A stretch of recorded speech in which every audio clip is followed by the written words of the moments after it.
राजकारण वगैरे वेगळं, पण जे काही जिम्मेदारीने काम करत असतात ती जबाबदारी स्वतः घेतात. आणि नेहमीच आपण पाहिलं असेल की जे हे मोठे नेते असतील किंवा प्रमुख नेते असतील ते हेच सांगतात की कुठच्याही यशात सगळ्या टीमचं यश असतं, पण अपयश असेल तर स्वतःचं असतं. पण आज आपण दुर्दैवाने हे पाहतोय की एका बाजूला अपयश झटकणारे किंवा जबाबदारी झटकणारी लोक ही सत्तेत बसलेली आहेत. प्रत्येक स्तरावर आपण पाहिलं असेल, प्रत्येक स्तरावर आपण पाहिलं असेल, मग केंद्र सरकार असेल, राज्य सरकार असेल किंवा महानगरपालिका असेल, कुठेही काही अपयश समोर आलं, दुर्घटना झाली की ह्याच्यात आम्ही कसं नाही आणि हे नेहरूंनी कसं केलं, 25 वर्षाचा कार्यकाळ काय म्हणतो, अमुक तमुक, त्याच्यावर असतं. पण जेवढे जबाबदार ह्याच्यात भाजपच्या महापौर आणि मिंदे गटाचे उपमहापौर आहेत, तेवढे जबाबदार ह्याच्यात मिंदे स्वतः आहेत. कारण गेले 4 वर्ष 2022 पासून आणि खरं तर त्याच्या आधीपासून नगर विकास खातं हे फेकनाथ मिंदेंकडे आहे. फोडाफोडीच्या राजकारणात असेल, खासदारांना विकत घेण्याच्या राजकारणात असेल, इतरांना अजून काही आपण विकत घेऊ शकतो का ह्या राजकारणात असेल, भ्रष्टाचारात असेल, मिंदे बुडलेले आहेत.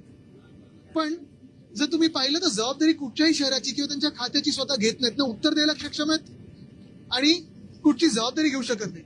ज्या काही घटना आपण पाहतोय दुर्दैवी घटना आहेत, जेवढी झाडं आता गेल्या 2-3 दिवसात पडलेली आहेत, पाणी तुंबण्याच्या ज्या घटना पुढे आलेल्या आहेत, आणि हे सगळं होत असताना आपण पाहिलं असेल एक झाड पडून एका 11 वर्षाच्या मुलाचा मृत्यू झाला. दुर्दैवी म्हणजे खरोखर बघू शकत नाही असं ते चित्र होतं. कालच एका मॅनहोल मध्ये पडून अजून एका व्यक्तीचा मृत्यू झालेला आहे. आणि ह्याच पायऱ्यांवर अमित चाटम हे या सगळ्या गोष्टीची टिंगल उडवतात. म्हणजे किती निर्लज्जपणा स्वतःच्या रक्तात असावा. ही भाजपची घाणेरडी वृत्ती, कुठचीही घटना झाली की टिंगल उडायचं, हसामसी करायचं आणि निघून जायचं, ही काल अतिशय भयानक वृत्ती ही दिसलेली. आणि मुंबईकरांना तर जाणवायला लागलेलं आहे की कोणाच्या हातात ही सत्ता दिली आहे. काल मॅनहोलची जी दुर्घटना घडली, यानंतर आज G24 तास करून रियालिटी चेक करण्यात आला. काही ठिकाणी अद्यापही हे मॅनहोल ओपन आहेत, काही ठिकाणी जे गटर आहेत ते सुद्धा ओपन आहेत. त्यामुळे पुन्हा एकदा घातपात होईल. निश्चितपणे तुम्ही पहा, नालेसफाई पूर्णपणे झालेली नाहीये. रस्त्याची कामं देखील सेफ स्टेजला अनेक ठिकाणी आलेली नाहीयेत. मॅनहोल्स असतील, गटर असतील, ते तसेच्या तसेच आहेत. अनेक ठिकाणी पाणी तुंबल्यानंतर हे पाण्याच्या खालती जे साचलेलं पाणी असतं त्याच्या खालती दिशेनासे होतात.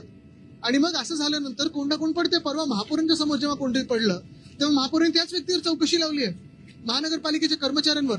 म्हणजे आज सगळे कर्मचाऱ्यांना तुम्ही त्यांचे हात धुवून मागे लागणार, तुम्ही चौकशी लावणार, पण स्वतःच्या जबाबदारीबद्दल काय?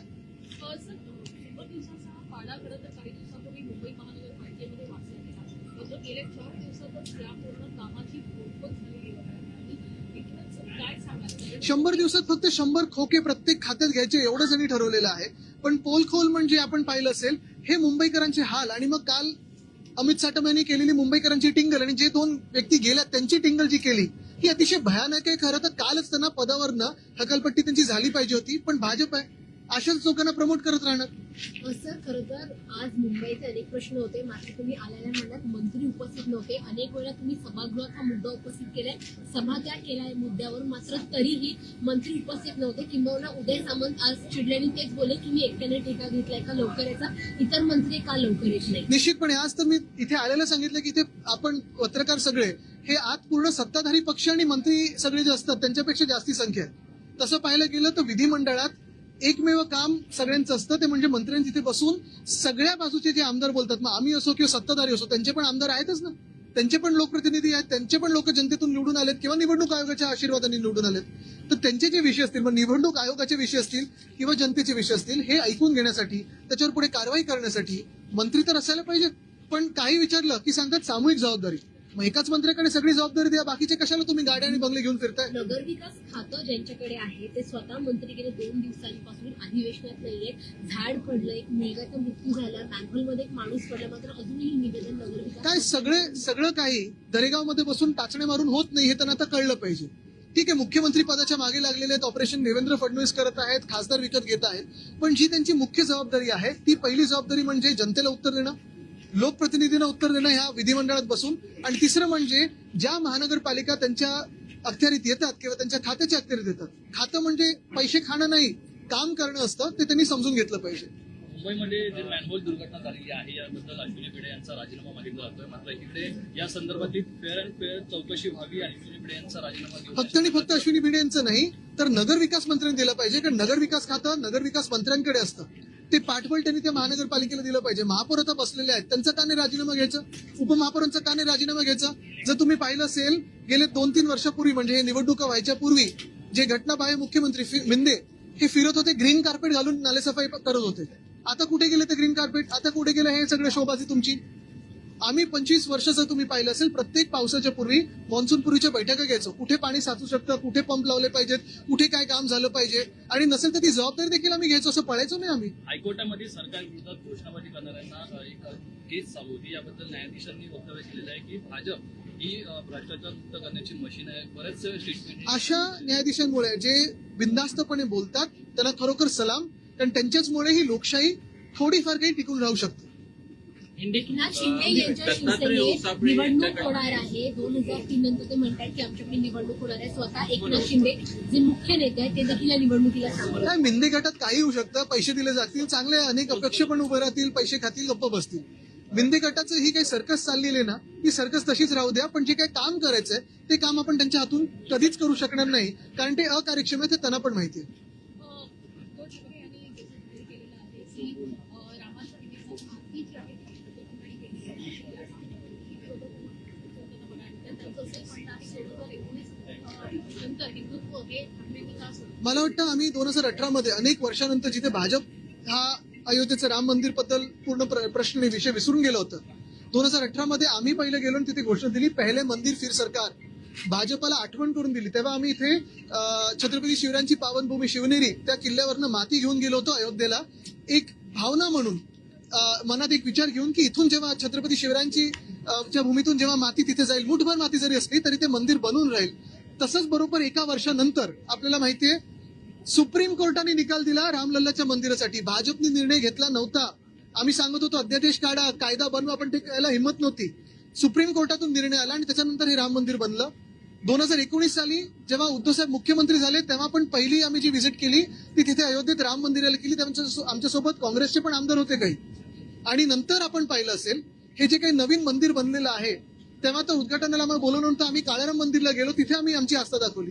पण मुख्य गोष्ट ही आहे की तुम्ही हिंदू असाल किंवा नसाल, तुमचा देवात विश्वास असेल किंवा नसेल, पण कोणी एवढं मोठं भाजप एवढं पाप करणार नाही की ज्या राम मंदिरावरनं राजकारण केलं, भाजपने दंगली घडवल्या, सगळं काही केलं, आज सत्तेत बसले, त्याच राम मंदिराच्या दानपेटीतून तुम्ही पैसे काढणार आणि खासदार विकत घेणार. एवढं मोठं पाप कोणी करू शकत नाही, नास्तिक व्यक्ती पण करू शकत नाही. संघाकडनं एक विधान या संदर्भात येताना दिसत आहे आणि पहिल्यांदा जसं विधान येत आहे की राम मंदिरासंदर्भातली जी आस्था आहे किंवा राम भक्तांची आस्था आहे त्याला कुठेतरी ठेस पोहोचली आहे आणि जे यामध्ये दोषी आहेत त्यांच्यावर कठोर कारवाई. दोषी म्हणजे कोण कोण आहेत? केंद्र सरकारचं सगळं बरखास्त करणार का तुम्ही? केंद्र सरकारनेच सगळ्यांना तर तिथे अपॉइंटमेंट केलेली आहे, तर करा तुम्ही, मारा दंडा तिथे. केंद्र सरकार बरखास्त करून टाका, मग राजीनामे द्यायला लावा वरपासून खालपर्यंत.